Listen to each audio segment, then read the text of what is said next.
Selamat datang di dapur saya. Hari ini kita akan memasak. Kita akan memasak bantuan sosial yang bersih, jujur, dan pastinya tanpa syarat.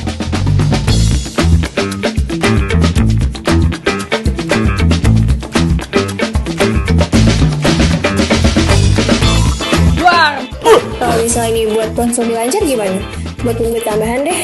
Bumbu tambahan? Sorry saya di sini nggak pernah pakai resep seperti itu. Resep di sini hanya kejujuran dan transparansi. Oke deh Pak, sekarang saya paham. Mari kita bekerja tanpa imbalan dan tanpa gratifikasi. Bersama kita buat Indonesia yang bebas dari korupsi.